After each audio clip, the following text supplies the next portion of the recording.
My name is CouchCoop and welcome to my review of 2016's Doom on the base level PlayStation 5. I'm going to start with a very quick anecdote, I will timestamp. Back in 93, could have been 94, after the first Doom had been around for a while, you could then actually play the game on local area network and you could add a sort of deathmatch system to it. It was pretty rudimentary. Quake didn't come out till 96. Anyways, I was lucky enough to have a mate who had two PCs. He had his mum's PC and his, and they were in rooms that were sort of adjacent to each other. You know where this is going. It's got nothing to do with the mum. Doom 1 on an LAN deathmatch was my first true online PvP experience, and I remember the cold sweat upon winning a few bouts, how angry everyone was getting, and how different everything about Doom was when you were fighting someone else within the maps and those mechanics. It was a watershed moment, and as a gamer and a creator, I've gone right round the houses. I started in the industry as someone who loved PvP. Early Call of Duty's online multiplayer was the way forward, Halo 3, all of that stuff. But I'm sure, as most of you have realised, some of the sweetest gaming experiences can be found in single player. And I think Doom 2016 is right at the front end of that. But it was worth the risk, I assure you.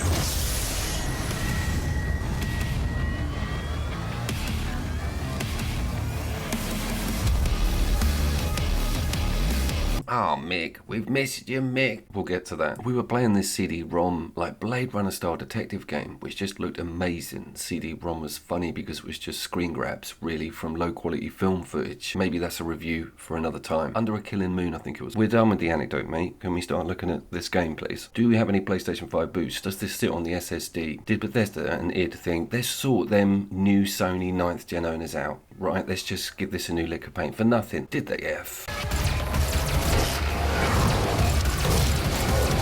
No performance modes, but we have a PEG 60 and I think we have 1080 with some seriously good super sampling and detail enhancement. Looks incredible. I really thought this would be on Game Pass. Eternal is, Dark Ages is, and I thought I could get this on Ultra for PC for a real butcher's, but I'll have to actually spend some money for that. I can't find it on any of the subscription services.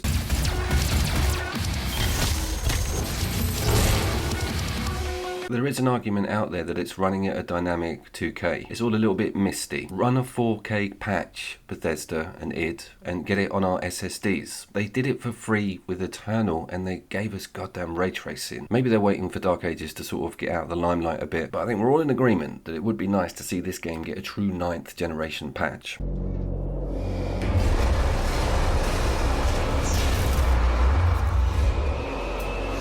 This is also the section in the video where an Xbox One X owner takes the time to point out that they've had it for 120 frames per second and 8K for the last 4 years. I don't look, so I wouldn't know. But knowing Bethesda and their recent shenanigans, I wouldn't put it past them. Staying on the Dark Ages conversation, this one I feel is important. Dark Ages went down quite well, but there was some pushback about the game's speed. I can sort of straight up vouch for that against Eternal. I'm still playing Eternal loads, and it's very aerial. There's very few moments of slowdown. You can literally whip round that screen as quick as you like. The glory kills don't really take up too much time and you feel extremely liberated. It is kind of exactly the same vibe with this game, but it's the walk and run speed that are just phenomenal. The velocity is incredible, and Dark Ages has an allocated run button. Dark Ages is leaning on this slow-mo, dramatic, even parry-like gameplay, and it hasn't gone down well with a lot of bedrock Doom fans, and I must confess I am one of them. That's why I pulled this out and thought, let's just double check what they're all on about. And 200 miles an hour is exactly what this game goes at.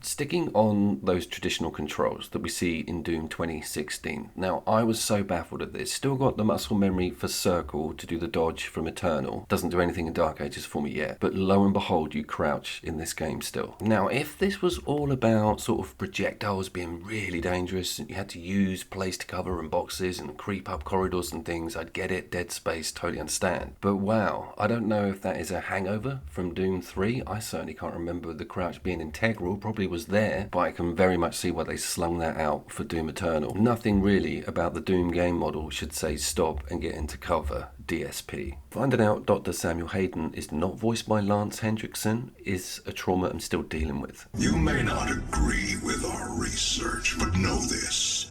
We exploited hell and its resources because it was in mankind's best interest to do so. Something else struck me a little bit when destroying enemies or blowing up barrels and being outside on Mars, that there was a lot more realism in the smoke and explosions. This game really leans on mist and smoke, and I was very impressed with that. I was kind of all geared up for like massive graphical disappointment, but that was totally not the case, and it also made me reminisce about that base level PlayStation 4 launch all the way back in 2016. If you weren't there for that, if you didn't have the system or you didn't get it, it was one of the biggest confirmations that we had arrived in the 8th generation system gaming genre. I think it was this, God of War, maybe Spider-Man 1, maybe I'll sling Metal Gear Solid 5 in there. When you first like ruptured one of those hive things to start the horde in a secluded room and sidestepped an enemy with unbelievable speed and the game just didn't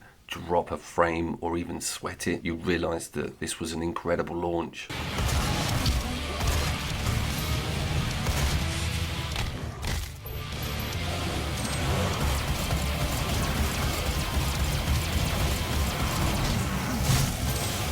It was rip and tear made manifest, and that tagline stuck with the game and has been embraced by the entire series ever since.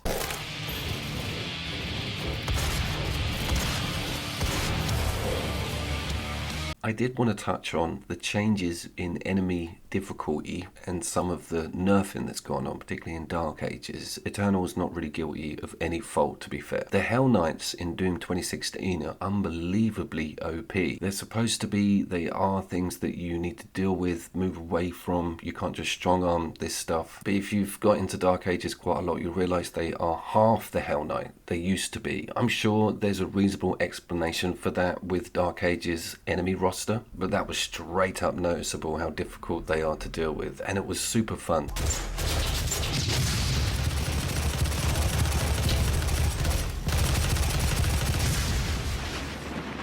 The same can't be said for Mancubus, though. They kept that one together quite well, and the Flyers, or the Caco Demon as they're formerly known.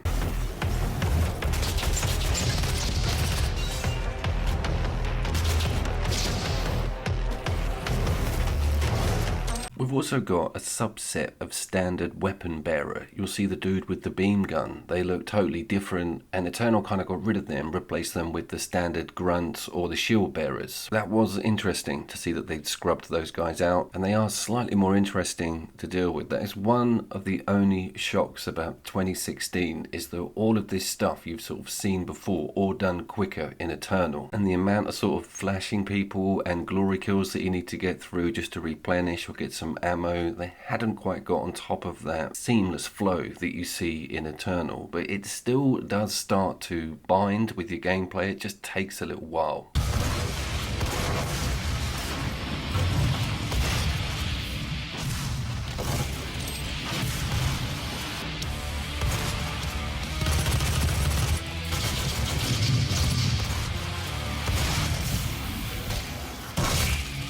Let's talk about the guns quickly, because it's interesting with the pistol setup. It's got unlimited ammo and you can pump upgrades into it, and the alt fire is like a build, almost sniper-like shot. I remember getting very into that when I originally first played the game. Having a weapon that doesn't eat through ammo as well is quite a unique angle for that model, particularly with the two modern games. So I can understand why they pulled that straight out, but I do miss it. And I miss the old heavy assault rifle with the mini missiles. Didn't put that into Dark Ages as well as it's placed into Eternal and 2016 Doom.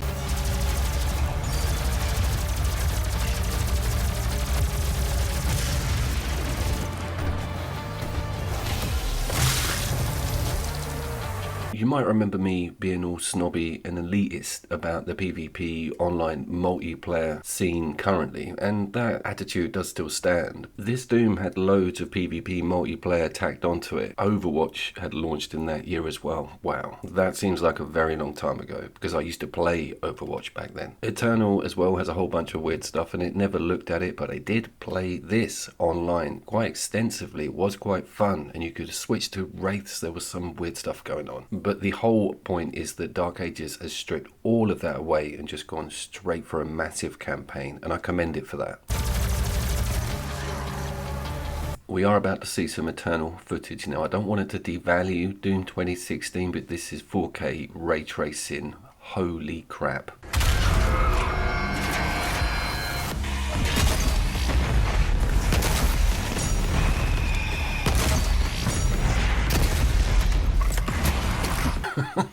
This game is like nitrous oxide for the first person shooter monster killing lover.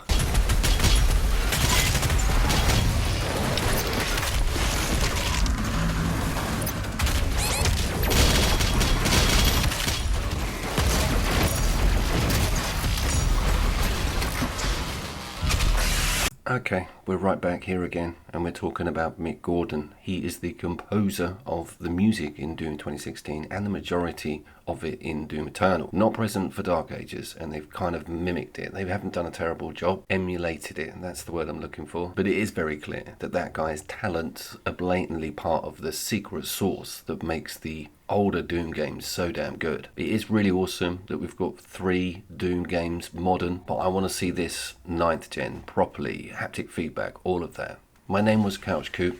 I will link the Dark Ages review, and of course see you down there.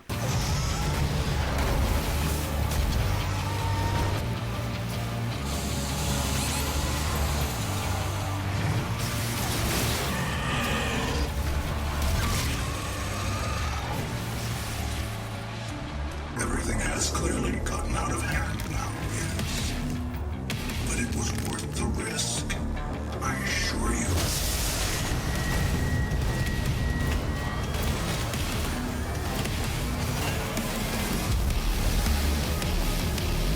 Oh, Mick, we've missed you, Mick.